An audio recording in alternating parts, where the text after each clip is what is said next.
Bonsoir, aujourd'hui je vais vous présenter mon projet en matière technologie du miel sous le titre Les plantes mellifères en Algérie. Il existe une discordance dans la répartition du plan dans la végétation algérienne, notamment les arbres mellifères qui constituent la principale nourriture des abeilles.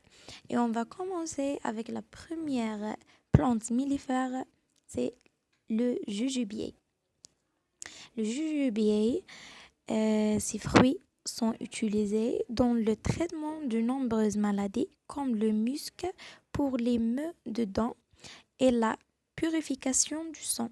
Et le miel de jujubier est l'un des types du miel sauvage les plus chers en Algérie et il pousse dans les hautes terres en mai et juin. C'est-à-dire le jujubier, c'est une plante mellifère et en même temps plante médicinale.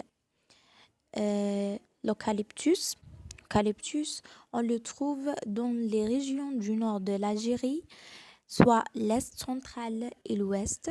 La floraison de cette plante est au mois juin au juillet.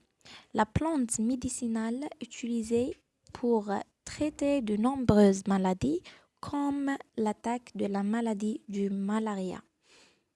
Le retama, il y a une diversité dans cette plante comme la trouve dans les steppes et les déserts et le retama au milieu de l'Algérie.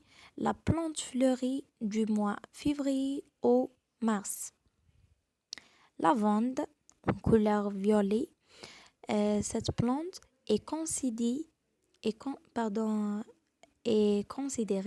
comme une plante vivace car elle couvre de vastes zones dans les régions orientales et tribales et est considérée comme l'un du bon pâturage pour les abeilles.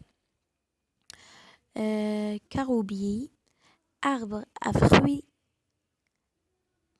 persistantes qui vivent en Méditerranée.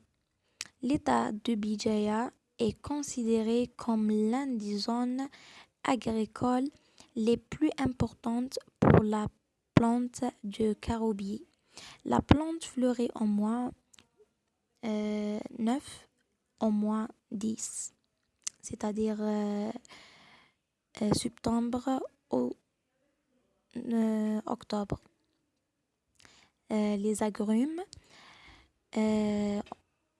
comme on a dit, les agrumes, soit l'oranger, soit citron.